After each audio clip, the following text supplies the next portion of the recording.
I'm Zach Martin with Brandon Cook and Jeff Buchner. I don't even know if I said it right. I'm just winging your last Uh, name based on Buhner. Buhner Buhner. Yeah. or Bueller. All right, Bueller. whatever. The Loyal Bueller. Order. Now, you guys are out of the Northwest. You're in Oregon, right? From what I Yes, remember. sir. Okay, good. Hmm. So I didn't forget that. And the last time we talked, you were releasing your first single off this album, The Loyal Order, Yes, right? Is sir. that the name of the album? So I got that. I remember that. Yep. We had quite the conversation. It was a lot of fun because we Yeah, we talked did. about musical influences and things like that. Now you're back, this time on New HD TV, and you have your second single from that album. Why don't you give us a little bit of background about what that is? I know the name of it. Shall I say Hellfire? See? A lot of times, Hellfire. I just want to let you know what interviewers do. They have no idea who they're talking to half the time, and they just make stuff up as they go along, and they get you the answer, something that they should already know. So, I Sure. know that I know the name of the single, Hellfire. There you I go. just got it this morning, and I have to listen to it. So, Oh, oh, cool. Yeah, yeah. man. Hellfire was a song it was the last song that we recorded for the record. Um, it was a newer song that had been actually bouncing around in my head for several years, like 5 years actually. And I took it to Brandon. I was like, it had a guitar riff that sounded really similar to another artist. So I took it to Brandon. I said, dude, this song won't leave my head. Let's work on this thing. And took him about 5 minutes, and we came up with it wasn't a different chord progression. It was the same chord progression with a different kind of a cadence, kind of a feel. And we took it into the studio and tracked it really fast. It went really quick, and got the boys on board, and we tracked it, and it sounded so good and it fit the record so well. We went ahead and made it our second single. And this was recorded before the COVID-19 quarantine, right? Yes, Yes. sir. All right. So that's good. The It video was after, though. We have Oh, a it the was a video. video couple of after. weeks. We Well, recorded the song like right after we did our first gig together last September, and we were so inspired by that performance that we were just like, we got to get this song done. We got to do something here Yep. to like take the notch up a little bit. The band was so tight and ready to roll that we finished the song, took it to the guys, and they just had like they had so much heat when they played it. It was like, yes, this has got to Mhm. be a single, and I just really value the speed at which that song got together. It was so great. Well, I Hmm. I think some of the masterpieces that we're used to, off the top of my head, because it rocks. Paranoid took 15 to 20 minutes for Black Sabbath to put together. Do you know the story? Where they were I don't recording? know. They were recording in the morning, and then they decided to go to a pub for burgers and beer, and they came back and they knocked out Paranoid. Back then, a lot of the bands, if you go back in the early '60s, they had a tight schedule with these recording studios, and it was I would only imagine that for the day it was very expensive. So the Beatles, it was not uncommon for them to have an 8-hour day and finish off an album. I mean, that's Yeah. how Yeah. fast the speed that you have to do it. Sometimes when you're, I guess, under the gun to get it done, that's when you do your best work. You work better under pressure. Most of us work better under pressure. So Yeah. I'm Hmm. not surprised that Hellfire only took 5 to 10 minutes for you to figure out, and then you go and record it. How many different versions did you do in the recording? Just one. See, Just that's one. great. I mean, Yep. and, Yeah, and it was one version. We kind of stacked it though. We went in and we stacked the recording. We like, did a scratch track to it and kind of had the framework of the song done, and then we had everybody come in and do their thing. so did you do it multi-track or did you record live? I know Multi. it's yeah, okay, yeah, right. But did you record all at the same time? Record live on multi-track, or was it No. okay? So everybody came in and did their parts, and you did the playback and went through the whole recording Y- process. Yeah. Yeah. Yeah. The writing of the song was what the revamp of the song, because I had a verse and a pre-chorus to it, and I didn't have the chorus yet. And then Brandon and I sat down with it, and the revamp of the verse structure was similar, but just the way we attacked the chords was a Mhm. little different, and it turned out darker than I originally had it in my head. And then, but the only way to do it was darken it up.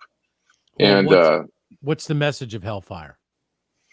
Oh man, it's it's like a Hellfire is it's like a slow moving impending crash. Like 2020. Yeah. Yeah. It's like something's coming. It could be a relationship, it could be a friendship, it could be anything that's coming that it's gonna crash it, but it's happening really slowly. It's like you feel this, it's about impending not necessarily doom, but an impending close, Mm. something like that. How did you guys meet? On at a gig, we actually, Brandon and I actually saw Brandon play at a show years before I actually met him, and I was like, wow, there's some talent right there. And he was playing with a tribute band, and we ended up playing with another artist in town. I was playing bass, and he was playing guitar, and we started working together a little bit then. But then we had a night where we did this British Invasion cover night, and a bunch of our musician friends from Portland here, we played a bunch of Judas Priest and Def Leppard and Black Sabbath and stuff like that, and Dio, and Brandon hopped up on stage when we did a Dio song called "Stand Up and Shout," and he hopped up there and freaking nailed that solo like you would never believe. And I was like, okay. I hate to tell you this, but Dio is from Syracuse, New York. He's what? From Syracuse, New York. Yeah, but yeah. But it was I get what you're saying. You're saying the Black Sabbath era, Heaven and Hell, Dio, British Invasion, right? Okay, yeah, fair enough. That time period, the flavor, when all that stuff kind of started happening. Yeah. I was surprised as you were when I heard him speak when I interviewed him around 89, 90. I'm like, what the hell is this? Right? Where are you from? He goes, I'm from Syracuse. I'm like, oh. And because he was the actual first concert I ever went to in 1979. It was Black Sabbath and Blue Oyster Cult. Sure. And, a lot of the kids in my school, they didn't want to go see Black Sabbath because Ozzy wasn't there. I was like, all right, well, are the tickets for free? I'm going. Someone gave me the tickets. Guy's name was Greg Farrell. He goes, this is BS, man. Ozzy's not with Black Sabbath. I still remember this guy's name. This is like almost 40 years ago. Yeah, it is 40 years ago, 41 years ago. Went there, and Blue Oyster Cult opened up, and then they had a movie afterwards called Black and Blue. I don't know if you guys remember that. It chronicled the tour. And so there I am. I didn't know that I was going to end up in radio and start, one day becoming friends with these guys and all these different bands and interview them. Right. That was just sure. Consideration. I was just there trying to have a really cool time. And I convinced I went to a Catholic boarding school. So I had to really do some tap dancing to convince my parents that this was okay. And I got my friend Chris to go with me. And we went on the train, and it was just like one hippie freak after another. And they were all tripping out on God knows what, maybe acid. I have no idea. So we get there, we go to the show. Now, my parents agreed that they were going to pick us up after the show over on 8th and 34th, which is where the post office is. So we come out of Madison Square Garden. Let me just say this. It was like a gigantic bong. Okay. I'm sure. Yeah. Yeah. I don't know what it was, but I'm like, I come out, and my friend and I are like, we need some hot dogs and pizza. We had the munchies. We didn't know why. We smelled like the fragrances of Madison Square Garden. Before we come out, there's fire trucks are going into Madison Square Garden. Turns out that there was a pyrotechnics fire during the show that none of us noticed, which I found out from Eric Bloom, as well as confirmed by Ronnie James Dio years later. What that deal was. I go, because the both of you got me in trouble. That's where I wasn't allowed to go to another concert for a very long time.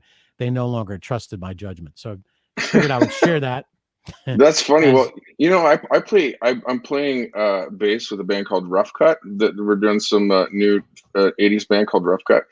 They decided to come and do wanted to write some new songs and stuff. So I've been working with them. And Dave Alford, the drummer, he knows Dio well. And I've heard a lot of Dio stories from, those guys were out. They were, they came out when Rat came out, way back in the day in the 80s. And, but Dave Alford has some really funny Dio stories, and they, the subject matter is similar to what you experienced in. Well, yeah, it blows your mind when you hear him you would hear him talk like a New Yorker practically. Had that Northeast accent, and he was only like, I think 5'4". You have he was a short guy. I met Dio. Yeah, he was a little guy. He played bass for a band called what were they called? The Dwarfs or something like that. They were like I don't know. or the something like that. He was a bass player and lead singer for this band. And before now, all that. Yeah, and now he's a legend. I don't know if anything, it's almost as if he saw the future even post-mortem, right? Because he was I think one of the very first shows that you could see a hologram of Ronnie James Dio on hologram, and that's another thing that blows my mind. I'm not sure if I'm prepared for that, but I might go and see it. So I'm looking this up really quick. You're looking up for the hologram or for the what band he played bass for? Who did Dio play bass for?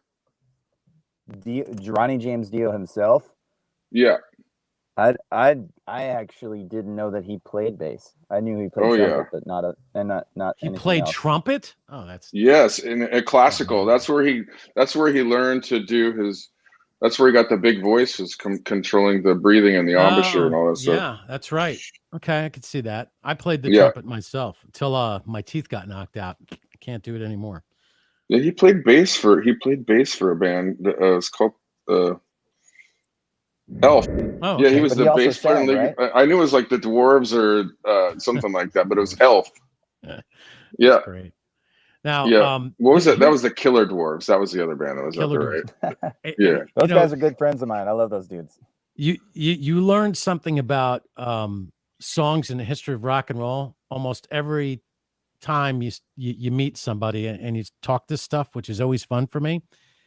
I did not know this until a few weeks ago. I had Dave Mason, who's a good friend of mine from Traffic, and we were talking. And I don't know why I've never done this in the past. So I asked him, hey, can you tell us the time you met Jimi Hendrix? Like, how did you end up playing acoustic guitar all along the Watchtower? I knew he did it, and we talked about it in the past. He also performed on All Things Must Pass for George Harrison. So he explains how they would all hang out in the same clubs, and they would all end up being in the same circles. And one day they become friends, and he goes to the studio with Jimmy, and they decide to cover All Along the Watchtower. To Jimi Hendrix, when you listen to All Along the Watchtower growing up, I didn't realize at first it was a Bob Dylan song until I dug deeper. It turns out that because Jimmy was having a hard time with Noel, Jimmy plays the bass on that song. I never knew that before. I'll be darned. Turns out that he's a great bass player. Oh, yeah. Yeah. So, Ronnie James Dio playing the bass. Usually the bass, as you know, Jeff, we never really discuss who's the best bass players of all time. Maybe we did the last time we spoke, where we have your top 5 list.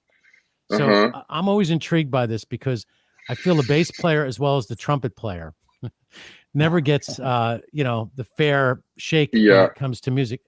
Here's another one, harmonica.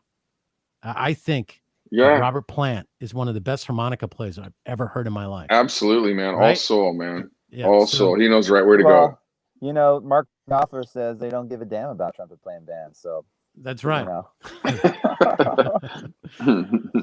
that to Dave Price if he's still with us. I don't know.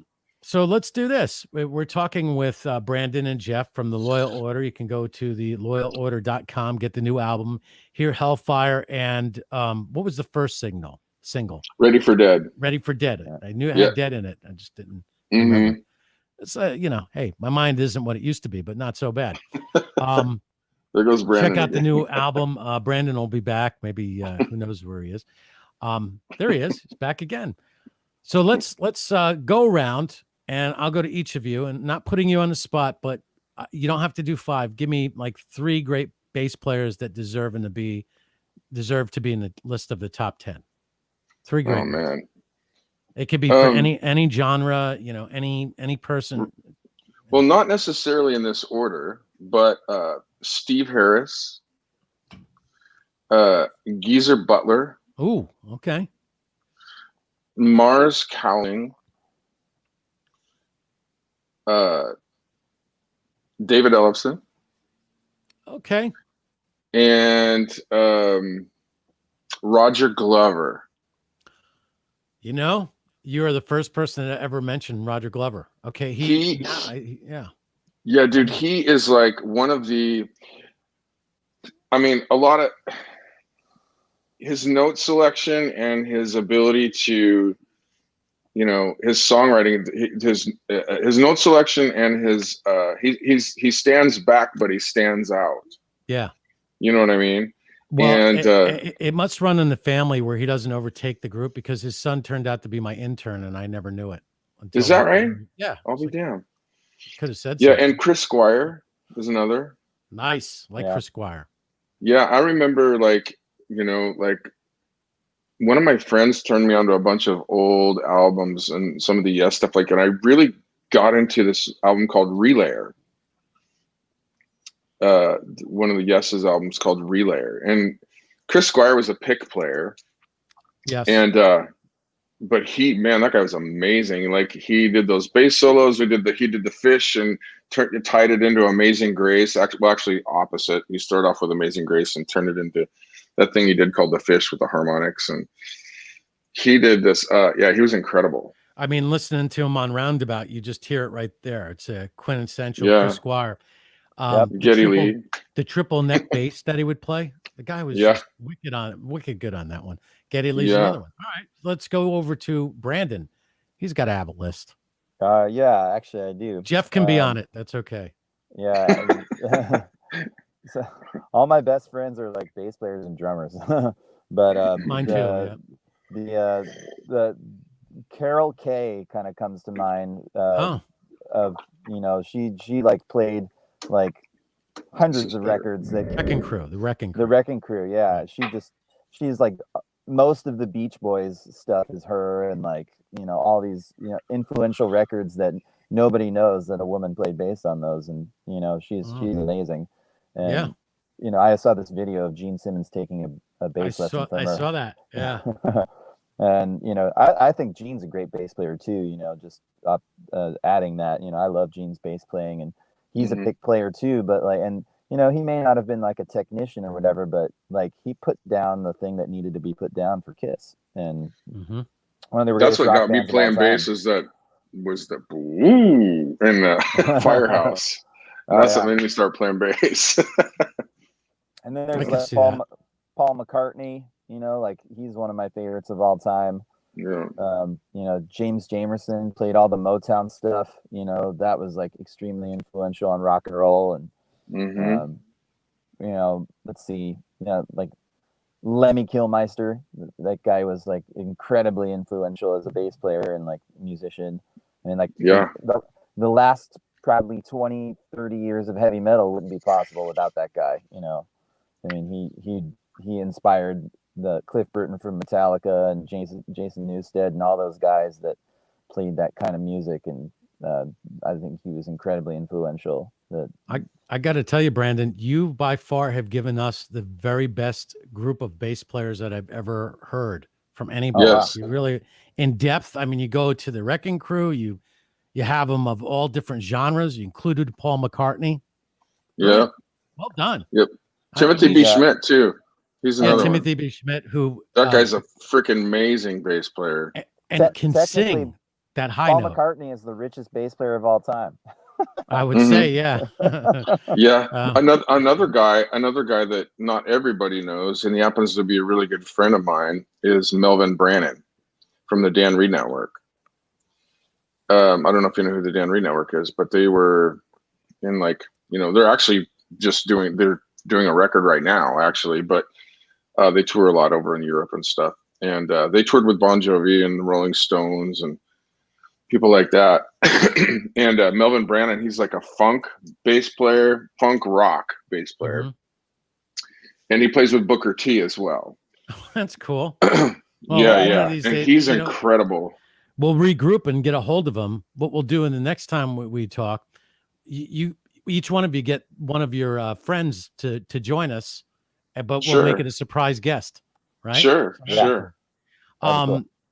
What are you going to do as we move along this year? What are your plans for 2021? I know 2020 is pretty much a wash, right? I mean, how Yeah. could it's not much we can do. Some guys are doing. Damon Johnson's going to have a concert tribute to Thin Lizzy Friday night at 8 p.m. Eastern, I think. So you can go to damonjohnson.com and find out more about that. I kind of dig it because he's selling tickets. I don't know what the prices are, but he's got packages and tickets. So some of the guys are Wow. figuring out. Then you had Dave Mason. He teamed up with Sammy Hagar, Mick Fleetwood, Michael McDonald, and the rest of the Doobie Brothers, and they covered "Feeling All Right," and it's an amazing video. They did it all from remote location. They multi-tracked it, so everybody did their part. Still, Sure. to be able to do that from all of those different locations with all of those different personalities covering somebody else's song is just Sure. amazing. Then they got help with how they did the videos. I guess the kids helped, the kids helped them out, and it's marvelous. You can find that on YouTube. You can also find it on newhdusa.com. Look up Dave Mason. Mhm. So Cool. what do you plan on doing? Dude, I mean, well, 2020 is obviously a wash, so that's kind of a done deal.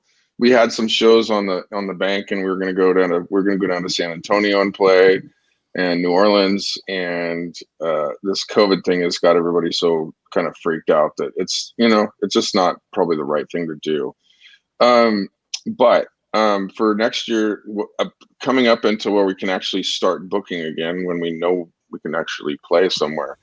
We're going to do some writing. Going to shoot a couple more music videos and do some other like fun stuff, like maybe a cover or two, and so we can stay connected with everybody and remain in the game. And that's kind of the game plan right now, is just kind of prepping for doing all the stuff that you can. What can you do? What can you do? What can't you do? You can't really go tour. You can't you can't hang out like you used to. So but what we can do is we can get our music videos done, do some more writing, start the next record, get a couple singles out there. So that's kind of the game plan. And then when things start to open up and the tour companies are available and feel confident booking, then we'll be all set to go there too as well. Yeah, I think the next concert season will be good to go. There are positives come out of all of this. I think it challenges each and every one of us to redefine what we do and maybe find out a little bit more about ourselves. Those are all good things. Sure. But there are people out there who don't have good support systems, who've lost their jobs, who've been furloughed, police officers and fire professionals, firemen, fire people. Um, you know, the public servants, the people in the military, a lot of things have been disrupted, and the Sure. support systems aren't there even for people that have kids with special needs that have to go to special ed. We take a lot of things for granted. For instance, physical therapy and occupational therapy and speech therapy and food therapy. They can't really be administered to these kids even in their homes. So there's a Sure. lot of people that are really upset, and the suicide rate is off the charts, rising, Yep. especially with the young. So I'd like to take a little bit of time to encourage everybody to write this number down. Keep it on you at all times, 800-273-8255, 800-273-8255. That is the Suicide Prevention Hotline. The site is suicidepreventionlifeline.org, suicidepreventionlifeline.org. Put it on your refrigerator, put it in your wallet, put it in your purse, and listen to people. And maybe it's a good time to check in on your neighbors. Maybe if you don't know them very well, just give them a call or knock on the door and say, "Hey, just wanted to see if you're doing okay. You need anything?" Those little things. Sure. And be willing to talk to people. When you think that somebody is really having a hard time, convince them to the best of your ability to reach out for help. So the Suicide Prevention Hotline is not only for people that are thinking about suicide, but it's also for people trying to help support and prevent suicide as well. So it's good resources. just be willing to listen. I encourage people to talk to their priest, to their rabbi, to their spiritual leaders and directors, to their, maybe you have a relationship with a bartender. Those guys are really good at hearing you. Yeah. Talk to somebody, talk to your aunt, your uncle, your mom, your dad. But don't think that suicide is the solution or the way to go. The effects are even after you die. It's a horrible thing. And what really separates the people that commit suicide and those that don't, not much. Just people like you and I that have Sure. really bad days, set of circumstances, and then that's a fateful bad decision. And we got to reduce the stigma for people suffering with mental illness. I've been doing, personal counseling for almost 10 years now, and trying to, I mean, I have some anxiety and stuff like that to deal with. I wouldn't say I'm the person who has the worst problems I know, but I work on it partly as sort of a life coach type of thing. But when I have really bad months with anxiety, or weeks or whatever, I use that as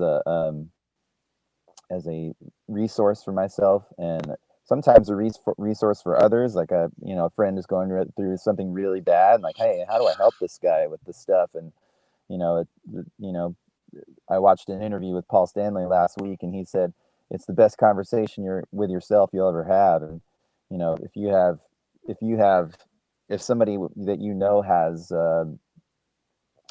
anxiety or depression or anything like that could spiral down into suicide, encourage them to get counseling. I mean, there's community in this area alone. There's something called LifeWorks that's you can get for free if you have like serious emotional problems, or like your child needs like help with ADD or anything like that. And there's just resources in your community that are there for you, that you can get help that you need. And my counselor for a long time, when I was having trouble, he gave me free counseling, because they are required to do a certain amount of pro bono work every year, by their state, their the governing bodies of counseling and therapy.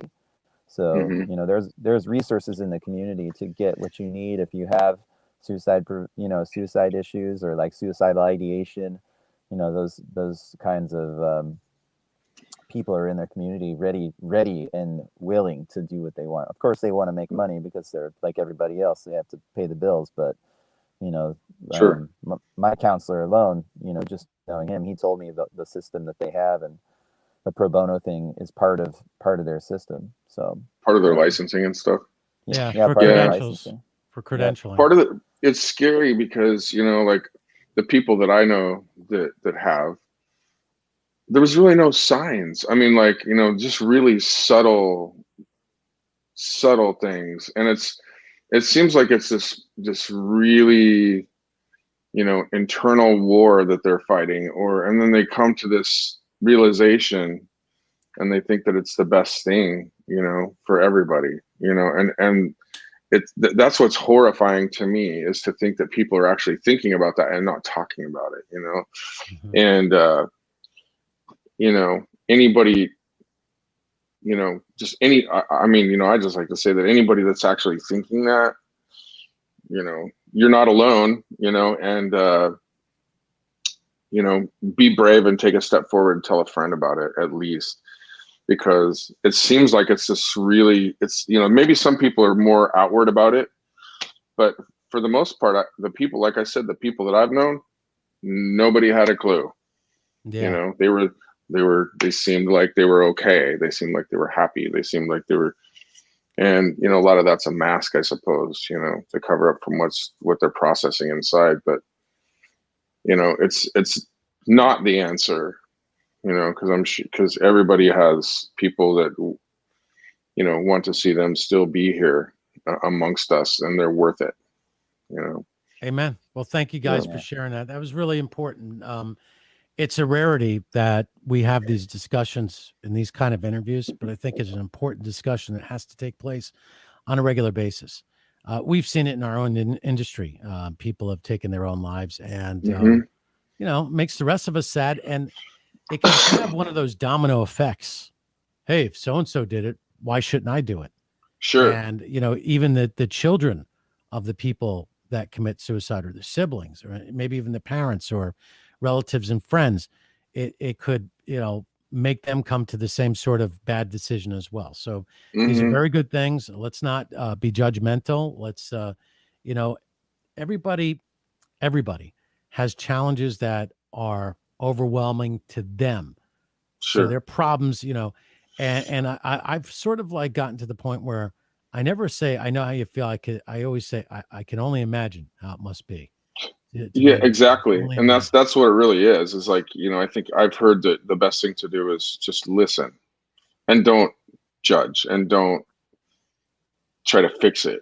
Just listen, That's you right. know? You're not the one that's qualified to fix it 9 times out of Yeah. 10. And even in that situation, you Exactly. better go get help yourself. So don't be afraid to go out and reach out for help. The resources again, Suicide Prevention Hotline, 800-273-8255, 800-273-8255, Suicide Prevention Lifeline.org. I know, like, one of the things I do with anxiety is I'll talk myself out of something. So if you get Hmm. caught in a trauma, like trauma, anxiety, you're just talking yourself doing almost everything.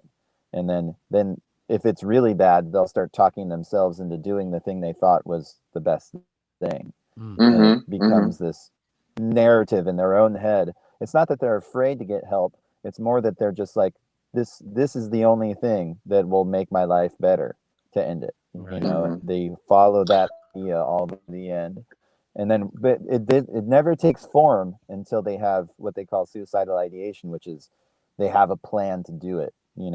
Hmm. Like going, Hmm. okay, I'm going to hang myself from this place, or I'm going to jump off this bridge at this time on this day, and they sort of make it a plan and they follow it to the letter. But they only do that once they've sort of reached the place where, like, I've done everything I can do, and it's you know, that's how they sort of fall down that path. And Hmm. I had an Hmm. ex-girlfriend one time that that really suffered with very bad, you know, depression and stuff like that. And we tried to get her lots of help, and she's doing very well now, from what I understand. And it's just a long path. Once you start to get the help, there's things like um, uh, some therapists do this thing called EMDR, which is it reverse people's trauma. It's a eye movement desensitization and reprocessing. That's the name of the therapy.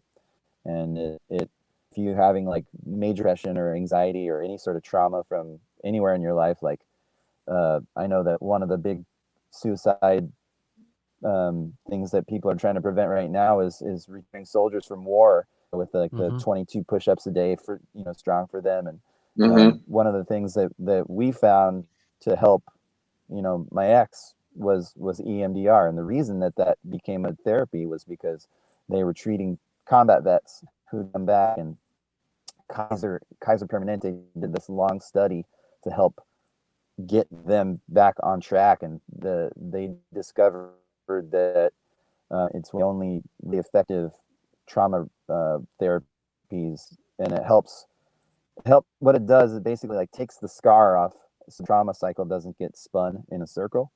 It takes that sort of mental scar off and helps you reprocess the trauma. So now it becomes, instead of this loop that you get stuck in, it becomes like a regular memory. It's a graphic memory, the same as it was, but it reprocesses the memory into something that's sort of you can cope with it instead of relive it every time. I mean, it doesn't make your life Hmm. perfect, but it's sure much better. So yeah, Well, that's what I have to it's say about that. it's a brave thing to share that with people, and thank you for that, because I think you probably have those fans, you probably have those little kids who look up to you, and maybe they're going through a hard time, and to see somebody that they look up to or respect to uh, vocalize these kind of things, it's really important. So thank you very much for risking that and sharing that with the rest of us. Appreciate that. So what I'll do is I'll also thank play you. this on Recovery Radio, and we'll put it over on the Recovery Podcast. We have this whole Recovery Radio network for people struggling with addictions and coming out of recovery. And one of the programs that I've been really trying to steer is the suicide prevention aspect of it. So thank you very much. I do appreciate that. Now, theloyalorder.com is where you can get the album. We got Hellfire is the latest single. When is that going to be released? Is it out now, or is it going to? It's out now. Yeah, It's out yeah. right It's now. on. It's out now. It's actually number 10 on the Foundations chart, and it's number 20. I think it's number 23 right now on the Billboard BDS indicator chart. Really? Oh, let's see. Yep. I got the It's been Billboard on, somewhere. I don't know what to do with it, but yeah, I yeah, have to check that out. it's been on the chart now for, it's been in the top 40 for the last 4 weeks, and well, actually more than that. I think 6 now, and then we're gonna do. We should be there for a few more weeks, so that's kind of cool. That's awesome, man. Yeah, that must so be a our two, great feeling.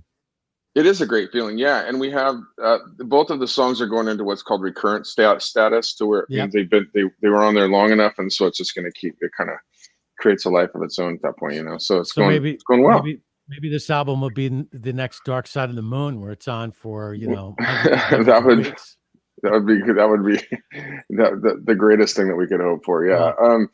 It's just, we're a new band as far as the nation is concerned, and we're doing we got our new record out, and it's the singles are performing well, and we've got nothing but great reviews from people that have done reviews on it. We had a great interview from England, a couple actually, and then one from Detroit. And the people that have reviewed the record, and it's awesome. All been really, really promising and flattering. I'm going to make sure that we play it on New HD, which can be heard if you go to newhdusa.com. We are getting ready to put it on an HD signal. You guys familiar how there's an HD segment on these radio signals, which is our way of breaking into the over-the-air broadcast business. We got that coming out. Nice. Yeah. So we'll make sure that we do our part by playing it and talking about it. We appreciate that. I'm a bad reviewer, because especially when I have a friend, I'll always go, "Oh, it's the best thing ever," and to me, it's the best thing ever because they put their heart and soul into it. So I'm bad at the review. So I'll just sure.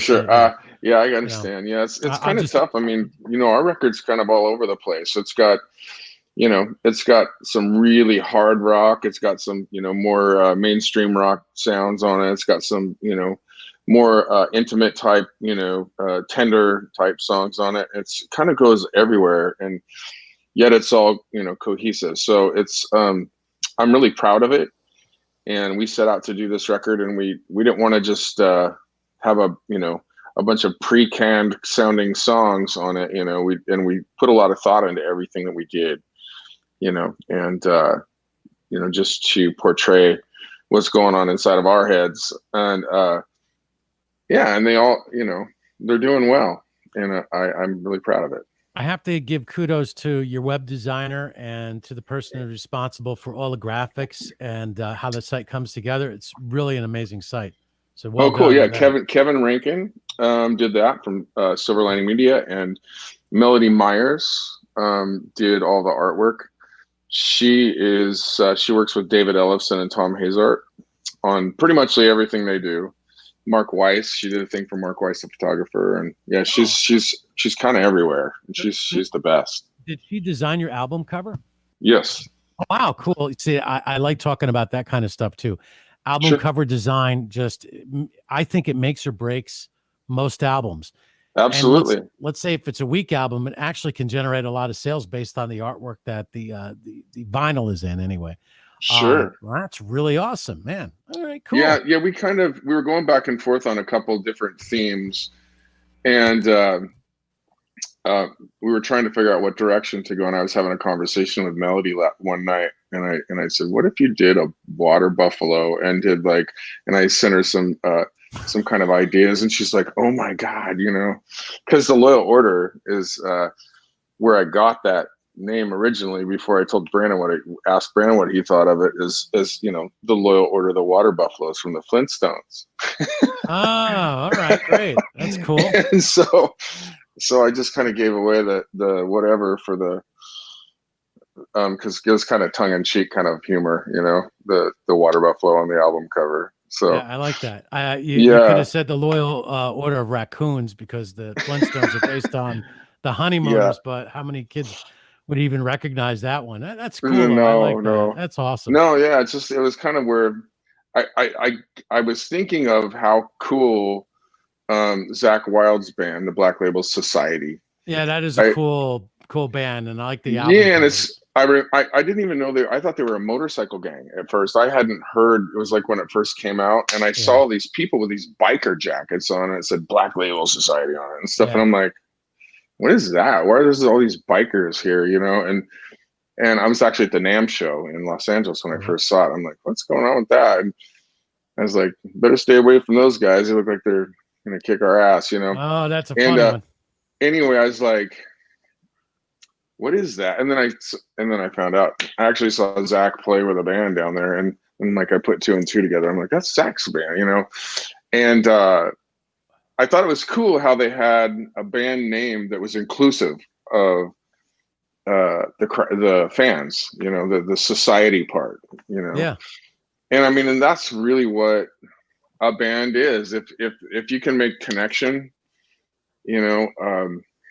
it pulls everybody into your realm, because without listeners and other and fans and other musicians that are appreciators of what you do, if you don't have that, you have nothing. You just have sounds on a record. But making that connection, that's what the songs really have to be about. So including everybody into that realm that's why I like that name, the Black Label Society.